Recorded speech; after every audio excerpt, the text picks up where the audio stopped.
प्रभु यीशु मसीह के जिंदा नाम में आप सबको सलाम। Praise the Lord.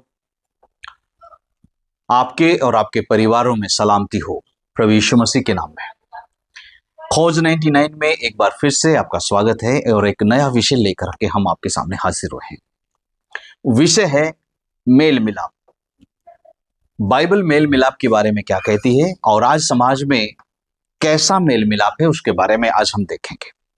मैं आपको बता दूं कि बाइबल में 66 किताबें हैं, 66 बुक, 39 पुराना नियम की और 27 नया नियम की। दोनों किताबों को मिला करके 66 यानी कि 66 किताबें बनती हैं और 66 किताबों में उत्पत्ति से लेकर प्रकाशित वाक्य तक 40 लोगों ने लिखी हैं।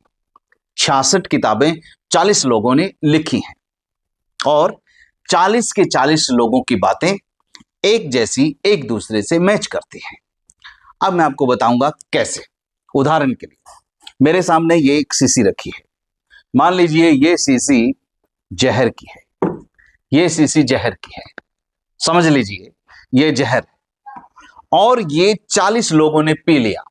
बाइबल के अंदर 40 लोगों ने पी लिया। इस किताब के लिखने वाले 66 जो लेखक हैं, 40 जो लेखक हैं बाइबल के, उन 40 लोगों ने इस जहर को पी लिया तो जाहिर सी बात है उनको मौत आएगी। आप समझते हैं इस बात को? ये जहर की शीशी 40 लोगों ने पी ली तो 40 के 40 लोग मर जाएंगे। एक बात। दूसरी बात, अब एक और दूसरी शीशी मेरे पास में है। उदाहरण के लिए मान लेते हैं 1 मिनट के लिए कोई नशा है, इसमें किसी भी नशे का आप नाम ले सकते हैं, किसी भी तरह के नाम नशे को आप ले सकते हैं। इसमें नशा है।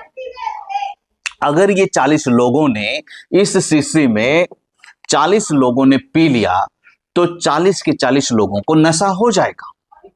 राइट? 40 के 40 लोगों को नशा हो जाएगा। इसमें जहर था, 40 लोगों ने पी लिया तो मर गए। इसमें 40 के 40 लोगों ने शराब या किसी प्रकार का नशा इसमें था, किसी भी तरह का नशा इसमें था, वो पी लिया तो सबको यानी 40 के 40 लोगों को नशा हो जाएगा। इसका मतलब है बाइबल के अंदर उत्पत्ति से लेकर प्रकाशित वाक्य तक 66 किताबों के लिखने वाले 40 लोगों की एक दूसरे से बात मैच करती है, एक दूसरे से मेल खाती है। मूसा पतरस के बारे में खिलाफ नहीं बोलता है, पतरस यूहन्ना के बारे में खिलाफ नहीं बोलता है, दानियल याकूब के बारे में गलत नहीं बोलता है और यूहन्ना यशाया के बारे में गलत नहीं बोलता है। एक दूसरे को नीचा नहीं दिखाता है, एक दूसरे को कंडम नहीं करता है, एक दूसरे को ओछा नहीं समझता है, एक दूसरे को छोटा नहीं समझता है, एक दूसरे को अनपढ़ गंवार नहीं समझता है। बाइबल के 40 के 40 लोग 66 की 66 किताबों में एक दूसरे का समर्थन करते हैं, एक दूसरे का समर्थन करते हैं, एक दूसरे का समर्थन करते हैं कि उसने कहा, उसने भी वही कहा, उसने उसका समर्थन किया, उसने उसका समर्थन किया, उसने उसका समर्थन किया। क्यों? ऐसा क्यों हुआ? ऐसा क्यों हुआ? क्योंकि उन 40 के 40 लोगों ने ना तो जहर पिया था और ना ही कोई नशा पिया था। उन लोगों ने 40 के 40 लोगों ने पवित्र आत्मा पिया था, पवित्र आत्मा पिया था। बाइबल क्या कहती है इस विषय में हम आपको बताएंगे। बाइबल क्या कहती है मैं आपको पढ़ के सुना देता हूं एक वचन। 1 कुरिन्थियों 12 अध्याय और उसके 13वें वचन से मैं पढ़ रहा हूं। 1 कुरिन्थियों 12 अध्याय और 13वें वचन से, क्योंकि हम सब ने, क्या यहूदी हो क्या यूनानी, क्या दास क्या स्वतंत्र, एक ही आत्मा के द्वारा देह होने के लिए बपतिस्मा लिया और हम सबको एक ही आत्मा पिलाया गया। सुना आपने? एक ही बपतिस्मा लिया एक देह होने के लिए और एक ही आत्मा पिलाया गया। एक आत्मा पिलाया किसको? 40 लोगों को। बाइबल के अंदर उत्पत्ति से लेकर प्रकाशित वाक्य तक 40 के 40 लोगों ने पवित्र आत्मा पिया। बाइबल बताती एक ही आत्मा पिलाया गया। यहां पर देखिए, मैं फिर से बता दूं आपको, पहला कुरिन्थियों 12 अध्याय उसके 13वें पद में साफ साफ लिखा है, और हम सबको एक ही आत्मा पिलाया गया। एक ही आत्मा पिलाया गया, जहर भी नहीं और नशा भी नहीं, पवित्र आत्मा पिलाया गया। पवित्र आत्मा पिलाया गया, इसलिए 66 की 66 किताबों में 40 के 40 लोगों की बातें एक दूसरे से मैच करती हैं, एक दूसरे का समर्थन करते हैं, एक दूसरे को उत्साहित करते हैं और एक दूसरे की टांग नहीं खींचते, एक दूसरे को नीचा नहीं दिखाते, एक दूसरे को छोटा नहीं समझते, एक दूसरे के अंदर कमियां नहीं ढूंढते, एक दूसरे को कुछ भी बातें जो भी आप समझ सकते हैं, सांसारिक जो भी बातें हैं, ऐसा कुछ भी 40 लोगों में 66 किताबों में नहीं है। लेकिन आज समाज में, दुनिया में, मसीहत में, कलीसियाओं में इस चीज को देखा जाता है। वो पास्टर बहुत बड़ा है, वो बहुत बड़ा है, अरे डायरेक्ट खुदा उससे बात करता है, अरे प्रभु उसके द्वारा बहुत काम करता है, अरे ऐसा होता है, अरे वो ऐसा है, अरे वो वैसा है, अरे ये कुछ भी नहीं है, अरे इसको कुछ मालूम नहीं है। एक दूसरे को नीचा दिखाते हैं। कारण है, अगर एक आत्मा, जैसे मैंने पहले बताया, अगर जहर पिया है तो मौत आएगी सबको, नशा पिया है तो नशा हो जाएगा सबको, और एक ही आत्मा पिलाया गया है तो सबके विचार एक जैसे होने चाहिए। क्यों? क्योंकि एक आत्मा पिलाया गया है।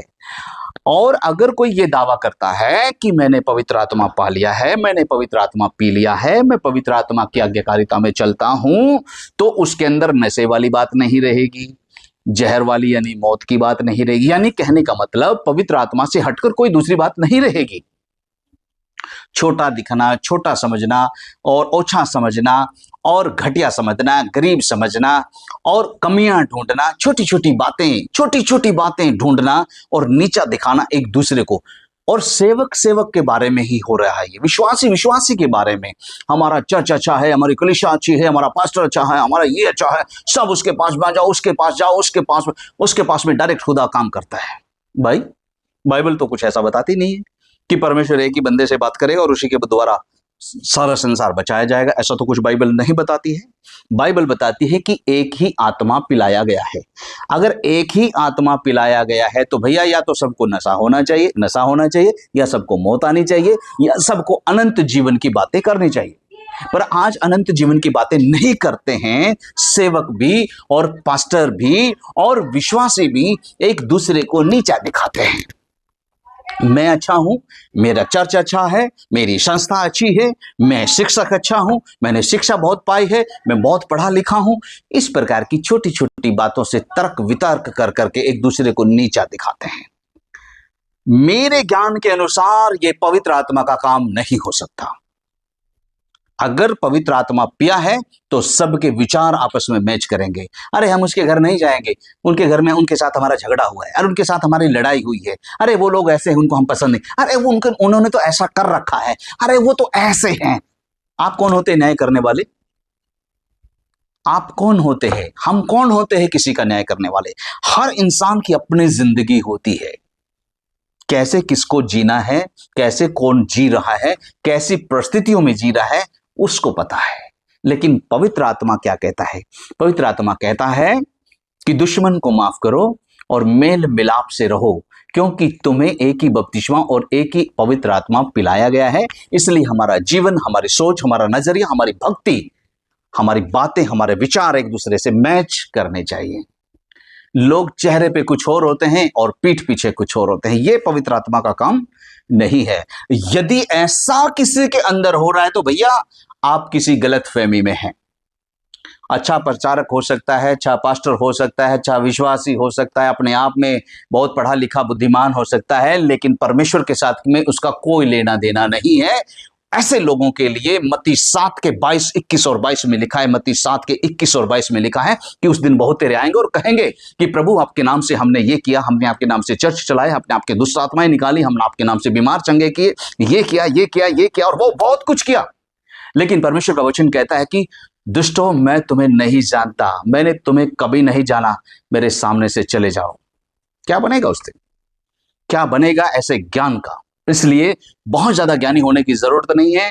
पवित्र आत्मा पी करके परमेश्वर के साथ अपने संबंध को घनिष्ठ करने की हमें जरूरत है, और एक दूसरे को छोटा और नीचा और ओछा समझना और दिखाना, नीचा दिखाना बंद करना चाहिए। और प्रभु यीशु मसीह का आना बहुत नजदीक है मेरे प्रिय भाई बहनों, प्रभु यीशु मसीह का आना बहुत नजदीक है। तो इसलिए अपने आप को तैयार करें। और अगर आज हमारा जमीन, हमारा विवेक अगर हमें दोषी ठहराता है आज, तो आज हमें पश्चाताप करने की जरूरत है और प्रभु के साथ अपने संबंध को सही करने की जरूरत है। इसलिए अपने आप को जांचें और प्रभु के साथ अपने संबंध को मजबूत करें और वचन को ठीक से समझें, क्योंकि हमें एक आत्मा पिलाया गया है। एक ही आत्मा अगर हमने पिया है तो हमारे एक दूसरे से विचार मैच करेंगे। 3 पादरी, 3 सेवक, 3 विश्वासी, 4 विश्वासी एक दूसरे से मैच नहीं करते हैं। उनकी अलग अलग मीटिंग होती है, उनकी अलग अलग बातें होती हैं, उन्हें अलग अलग उनके विचार होते हैं, उनकी अलग अलग विचारधारा होती है, अलग उनका नजरिया होता है, उनकी सोच अलग होती है। वो एक दूसरे से बड़ा, मैं बहुत अच्छी शिक्षा देता हूँ, उनके पास कुछ नहीं है, इसके पास कुछ नहीं है, वो कुछ नहीं है, अरे वो कुछ नहीं है, उसके पास कुछ नहीं है, मैं सब कुछ जानता हूँ, ये सारी बातें, ये पवित्र आत्मा का काम नहीं हो सकता श्रीमान जी। इसलिए अपने आप को जांचें कि आपने वास्तव में पवित्र आत्मा पिया है या फिर इन दोनों में से किसी एक को पी लिया है। अगर पवित्र आत्मा पिया है तो परमेश्वर का वचन मेल मिलाप का पवित्र आत्मा है। पवित्र आत्मा मेल मिलाप का आत्मा है, मेल मिलाप सिखाता है। नफरत करना, द्वेष रखना और घमंड रखना, ये सारी चीजें पवित्र आत्मा नहीं सिखाता। वचन कहता है जो अपने आप को छोटा बनाएगा मैं उसे बड़ा बनाऊंगा। अगर पवित्र आत्मा हमें पिया है तो हम परमेश्वर के वचन को फॉलो करेंगे। अगर हमने नहीं पिया तो ये मिलावटी बातें हम करेंगे, जहर वाली भी, नशे वाली भी और पवित्र आत्मा वाले भी नाटक करेंगे, बहरूपिये की तरह। ये भी होंगे और वो भी होंगे। आपको एक लास्ट बात बता देता हूं। वचन कहता है कि पुराना मनुष्य तो उतार दो और नया मनुष्य तो पहन लो। आज संसार में नया मनुष्य तो भी पहन लिया और पुराना मनुष्य तो भी पॉकेट में रखते हैं, बैग में रखते हैं, अपने बैग में पुराना मनुष्य तो बैग में रखते हैं। पुराना मनुष्य तो मतलब क्या? गाली, गुस्सा, क्रोध, विरोध, घमंड, रोष, वैरभाव, दुश्मनी, है ना, नीचा दिखाना और ये सारी बातें जो पुरानी थी उतार तो दी, लेकिन साथ में ही रखते हैं उनको। बहुत सारे ऐसे विश्वासी और सेवकों को मैं जानता हूं, उस पुराने मनुष्यत्व को अपने पास ही रखते हैं और जरूरत पड़ने पर पहन लेते हैं। गाली भी देते हैं सेवक लोग, गुस्सा भी करते हैं, घमंड भी करते हैं, नीचा भी दिखाते हैं, चुगलियां भी करते हैं, शर्मिंदा भी करते हैं सेवक लोग। तो पुराना मनुष्यत्व भी और नया मनुष्यत्व भी दोनों साथ साथ रखते हैं। जरूरत पड़ने पर वो दिखा देते हैं, जरूरत पड़ने पर वो दिखा देते हैं। तो ये पवित्र आत्मा का काम नहीं हो सकता है। पवित्र आत्मा पारदर्शी है और साफ सुथरा है और पवित्र आत्मा में किसी प्रकार की कोई मिलावट, कोई धोखा, कोई फ्रेब नहीं है। इसलिए अपने आप को जांचें कि हम कहां पर हैं, किस लेवल पर हैं। अगर किसी प्रकार की कमी हमारा जमीर हमें दिखाता है, हमारी बुद्धि, हमारा विवेक हमें दिखाता है कि किसी प्रकार की दिक्कत, कोई परेशानी और कुछ ऐसा हमारे अंदर कमी नजर आ रही है, तो अपने आप को उससे बचाने की, उससे दूर होने की हमें जरूरत है और अपने प्रभु के साथ अपने संबंध को घनिष्ठ करने की हमें जरूरत है। आशा करता हूं कि आपको ये बात समझ में आई होगी। प्रभु आपको इस वचनों के साथ बहुत सारी आशीष दे। God bless you. जय मसीह की।